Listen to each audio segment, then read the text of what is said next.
Good morning, students. Today we will discuss economic territory. The topic: it is the geographical territory administered by the government within which persons, goods, capital circulate freely. तो हम जो आज topic discuss कर रहे हैं वो है economic territory. इसमें क्या इसकी ये डेफिनेशन है इसकी कि कोई ऐसा geographical area, geographical territory means geographical area administrated by the government, किसी भी एक गवर्नमेंट जो उसको मेंटेन कर रही है, उसको एडमिनिस्ट्रेटिव पावर्स उसके पास हैं, विद इन विच जिसके अंदर पर्सन्स, गुड्स, कैपिटल, तीन एस्पेक्ट है यहाँ कि लोग, चीजें और पूंजी, वहां का जो पैसा है या जो मशीनें हैं, कैन सर्कुलेट फ्रीली, वो मूव कर सकें बिना किसी रोक टोक के, बिना किसी रिस्ट्रिक्शन के, तो वो एरिया कहलाएगा इकोनॉमिक टेरिटरी।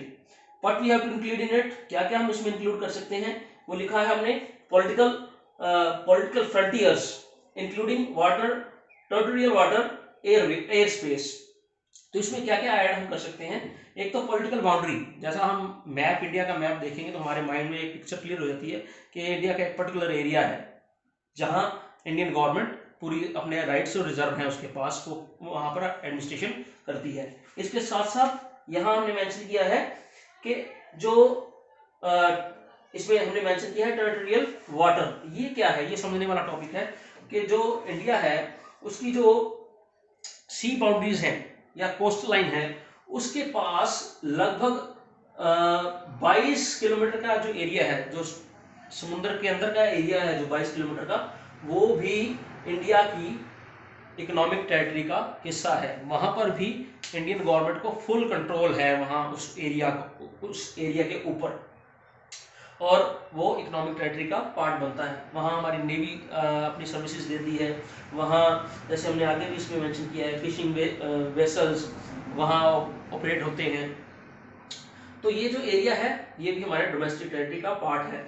इसी तरह से यहाँ लिखा है एयर स्पेस, मतलब एक जो हवा का एरिया है, हवा में जो एरिया है हमारा पॉलिटिकल बाउंड्री के ऊपर, वो किसी भी कंट्री के उसके ऊपर वो अधिकार नहीं। हमारे पॉलिटिकल जो बाउंड्री है उसके ऊपर हम अपने पर्टिकुलर एरिया में बिना किसी की परमिशन लिए उसमें, इस एरिया में हम इंडियंस जो है इंडिया में घूम सकते हैं, तो वो इंडिया का इकोनॉमिक टेरिटरी होगा।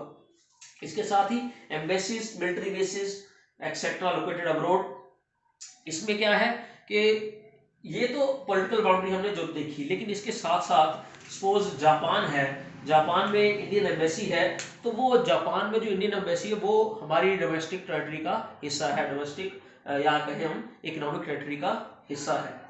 और ये एम्बेसीज क्या काम करती हैं, इनका पर्टिकुलर काम यही होता है कि वहाँ के जो लोग हैं, सपोज अगर हम यही एग्जांपल ले रहे हैं कि जापान में इंडियन एम्बेसी है, तो जापान में जितने भी इंडियंस रह रहे हैं तो वो एम्बेसी उनको उनके हकों के लिए, उनकी जो भी उनकी ज़रूरतें हैं, उनके लिए एक रिप्रेजेंटेटिव का काम करती है।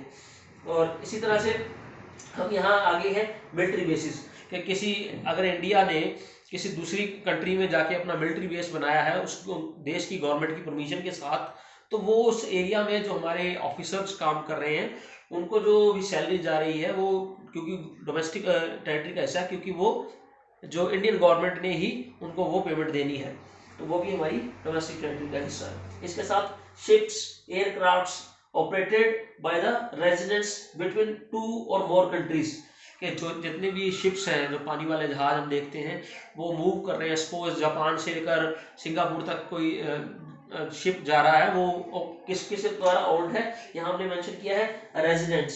सपोज इंडियन रेजिडेंट्स के वो पास है उसकी ऑनरशिप, तो वो उस एरिया में, चाहे वो जो एरिया है वो इंटरनेशनल वाटर बॉडीज हैं, और उसमें जो इनकम जनरेट हो रही है वो भी डोमेस्टिक इनकम का हिस्सा बनेगी, क्योंकि वो डोमेस्टिक टेरिटरी है। वो इंटरनेशनल वाटर बाउंड्रीज जो हैं वो किसी एक देश के पास नहीं है, वो सबके पास उसका अधिकार है वहाँ मूव करने का। तो इसके साथ ही एयरक्राफ्ट्स की भी बात हम कर लेते हैं कि सपोज कोई फ्लाइट है जो सिंगापुर से चाइना तक जा रही है, वो लेकिन वो इंडियन ओन्ड बाय इंडियंस है और वो ओन्ड बाय इंडियन रेजिडेंट्स है, तो उसके ऊपर ये रेजिडेंट्स वर्ड्स के ऊपर भी हम एक डिस्कशन करेंगे नेक्स्ट टॉपिक, नेक्स्ट लेक्चर में। तो अगर इंडियन रेजिडेंट्स के पास वो फ्लाइट जो है उसकी ओनरशिप है और वो मूव कर रही है जापान से चाइना, और चाइना से सपोज अमेरिका, तो वो जो भी अर्निंग जनरेट कर रही है वो डोमेस्टिक टेरिटरी का हिस्सा बनेगी, डोमेस्टिक इनकम का हिस्सा बनेगी। इसी तरह से आगे है fishing vessels, oil natural gas rigs operated by the residents, again operated by the residents in the international waters, कि जो भी इंटरनेशनल वाटर्स है, जो भी महासागर हैं जहाँ पर कोई भी नेचुरल गैस के रिजर्व्स हमें मिलते हैं या फिशिंग कर रहे हैं हम, तो वो जो है डोमेस्टिक टेरिटरी का हिस्सा बन जाएंगे, चाहे क्योंकि वो हमने उसमें मेंशन किया है operated by resident of a country, जिस कंट्री के रेजिडेंट्स उसको ऑपरेट कर रहे हैं तो वो डोमेस्टिक टेरिटरी का हिस्सा बन जाएगा। तो ये टॉपिक हमने डिस्कस किया इकोनॉमिक टेरिटरी। इसमें अगर आपको कोई डाउट हो तो आप मेरे से डिस्कस करें ताकि मैं इसको और आपको क्लैरिफाई कर दूँ। Thank you.